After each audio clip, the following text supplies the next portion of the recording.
Today I'm going to be looking at a new release from OpenAI, something called ChatGPT Work. It's been an incredibly busy week in the world of artificial intelligence, but I want to focus on something that you can use right now, today, that I think is going to have the largest impact on the general user base of artificial intelligence. Obviously, there's Fable, there's Soul Ultra, there's the new model from XAI. We have a new model from Meta. They have finally re-entered the race. We're probably going to have a Google and a DeepSeek model as well. So there's a lot going on.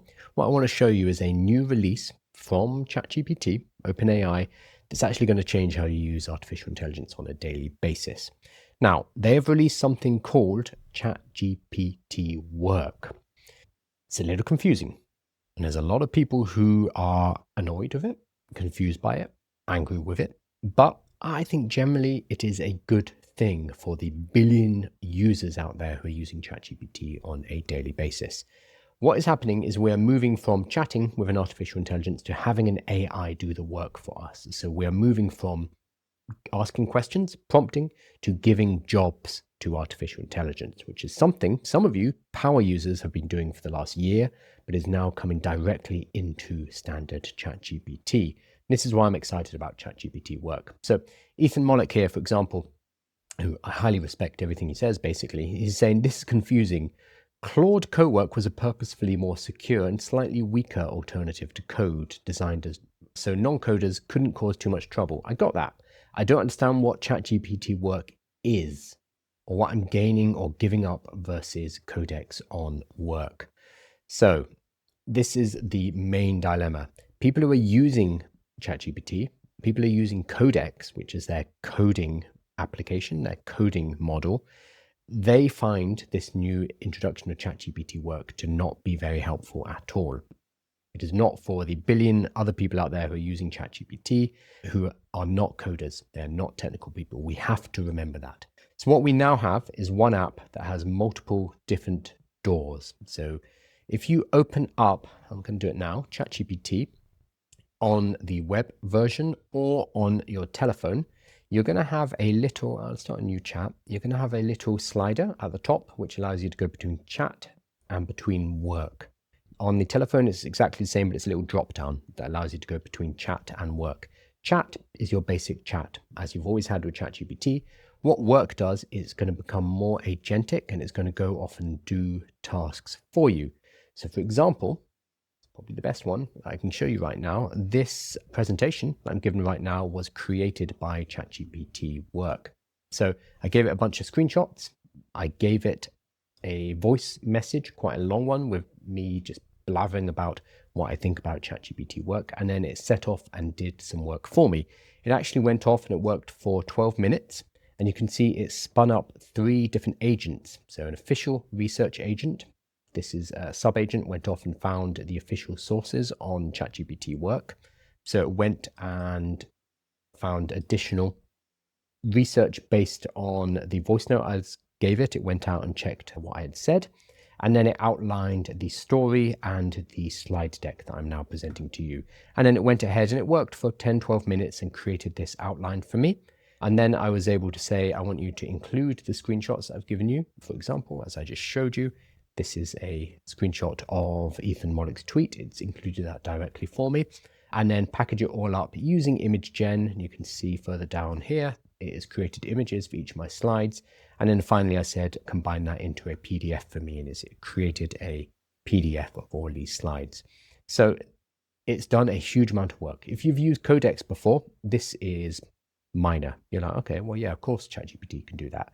If you don't use Codex, then this new kind of agentic workflow and the ability for it to spin up sub-agents to go off and do research to create the slide deck, etc., that is relatively new. And that is because I am now in the work mode. So again, in the app version and the web version, you're going to have chat and you're going to have work. The other thing is generally, I'm seeing it right now, but generally inside of chat, you're going to see less ability to change your model. Whereas if you're in work, you're going to get a lot more power to be able to change, get up to a much faster model. You can change between the models here. This seems to be a moving target though, because I'm now seeing this. On the telephone version, at least, you can select intelligence, and that will then allow you to see this picker. So there's a slight difference in the different interfaces here. This is all in flux as well. And lots of people are saying, where do I find this? Where is it? I can't see it. Everything's a bit messy right now. I 100% get that. So there's 3 different doors, 3 different ways to use ChatGPT right now. If you are using the web or the app version, you're going to get 2 of them. You're going to get chat and you're going to get work. That's it. If you are using the desktop app, you are going to see work and you are going to see Codex. Pretty confusing.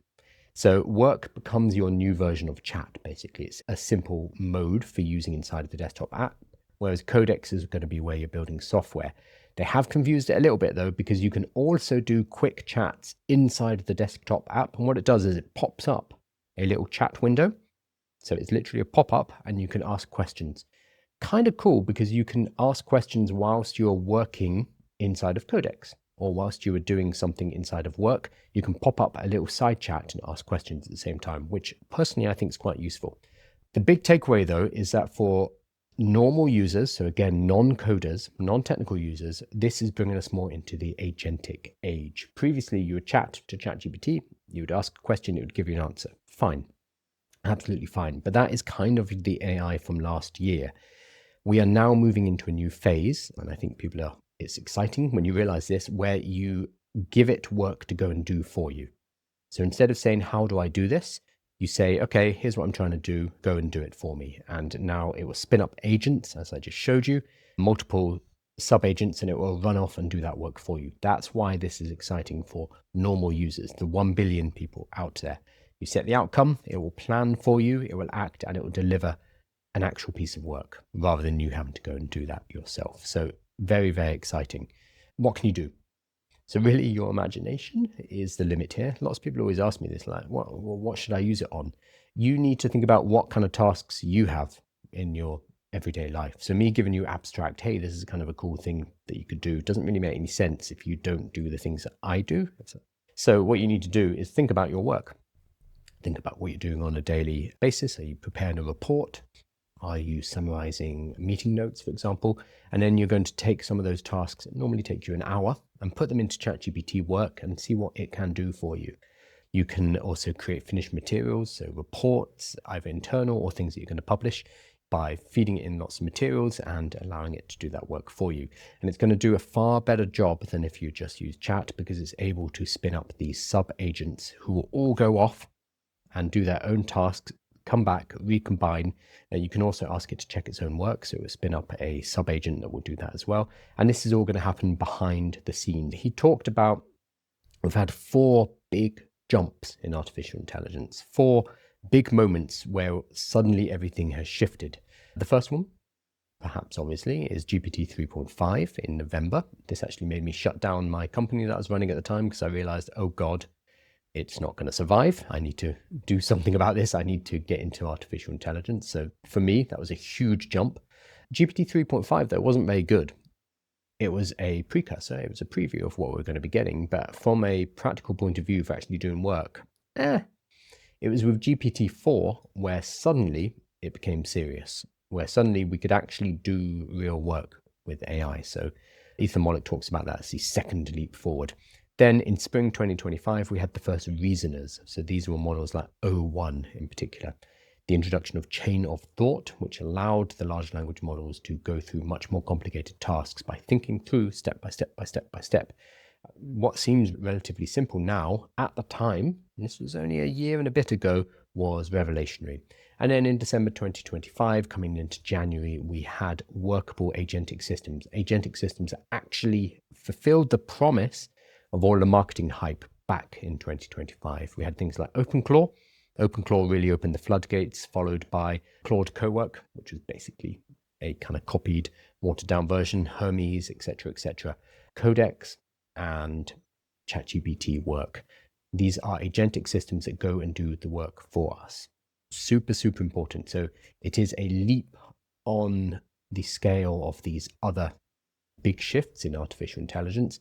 And I think with ChatGPT Work, despite lots of people bad-mouthing it at the moment, I think it's important because it's finally going to bring this kind of agentic doing the work for you to 1 billion people. ChatGPT has a hell of a lot of users and they've just been given this, and it's been put right in the application for them, even on the free plan. That's what's important here.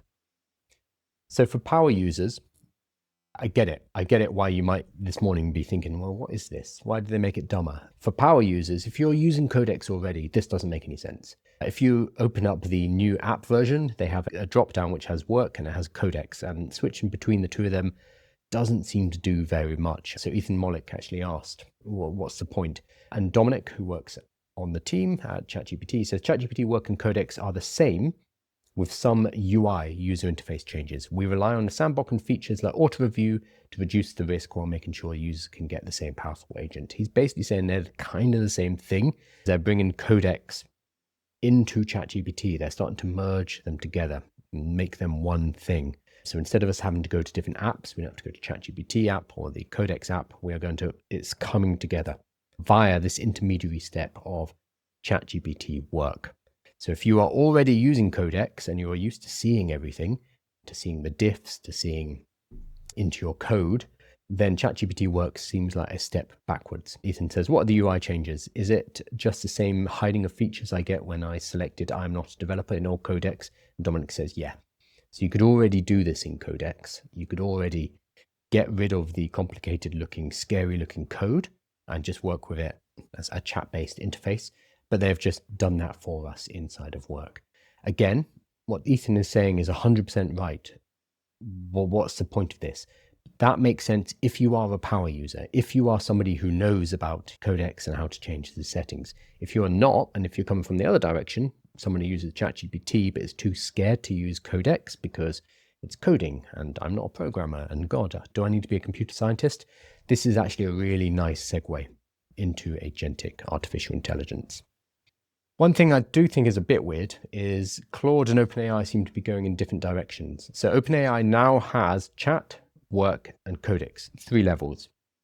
Now, if you think back to a couple of months ago, Claude basically had 3 levels as well. They had Claude Chat, Claude Co-work, and Claude Code, which map roughly onto ChatGPT Chat, ChatGPT Work, and ChatGPT Codex, with a weird intermediary system, which for Claude was Claude Co-work, and for ChatGPT is now ChatGPT Work. I know the names are confusing, but Claude actually removed Co-work as its own selectable tab, and instead they put Co-work inside of Chat, and they basically folded it into Chat. So they're going in different directions. ChatGPT is adding more, whereas Anthropic and Claude are reducing things. But I think it's useful to see the parallels as what's going on here. And what this means is that it's getting kind of confusing. And I'm seeing a huge amount of confusion in my WhatsApp group with my students and online on Twitter with people like, what the hell is going on? Remember when GPT-5 came out and they reduced our choice in GPT to basically an auto selector, and it would auto route you to the best model for the best task. And people got really angry. And they said, no, I want to be able to select the model of my choice for the task so it can match the task level.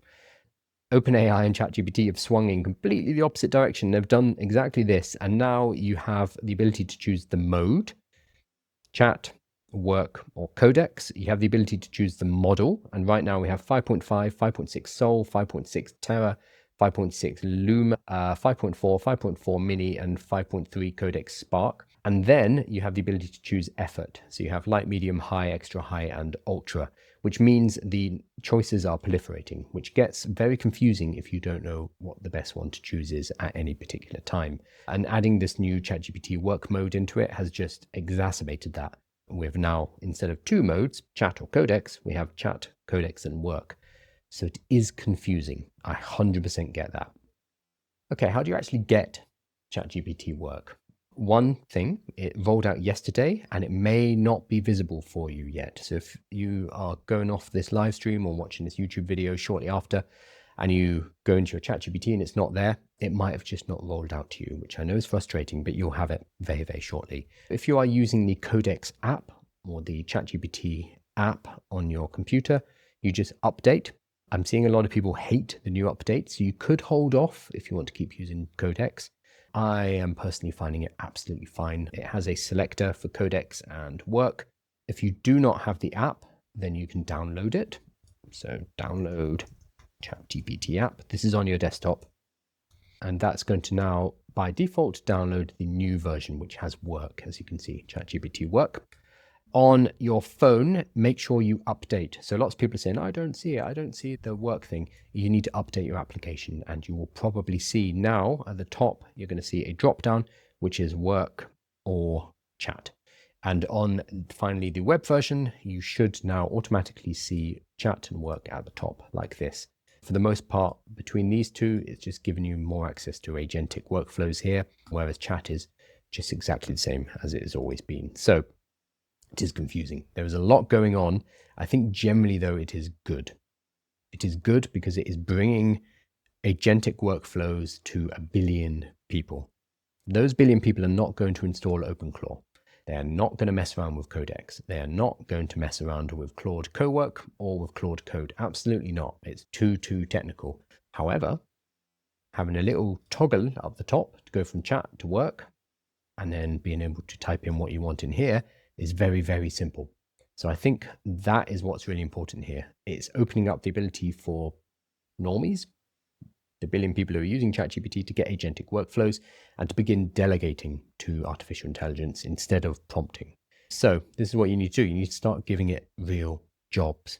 You're going to tell it what the outcome is, give it a few sources, or tell it where it needs to find sources, give it some boundaries, what you want to see, and definition of done. What is the final product? So your prompting skills are still incredibly important here, because prompting is primarily about communication. It's about being able to communicate to an AI what exactly it is you want. Highly important communication. And that is exactly the same. We just now have a smarter system who's going to go off, spin up sub-agents and do the work for you. So all in all, I am pleased with ChatGPT Work. I understand why some of the pro users are upset or annoyed by it or find it confusing. I think overall, for the 1 billion users of ChatGPT, the consumer market, the mass market, this is a wonderful thing, because they are finally being brought into the fourth epoch of artificial intelligence, agentic, workable systems that do the work for you rather than just chat. Thank you so much, everybody, and I will see you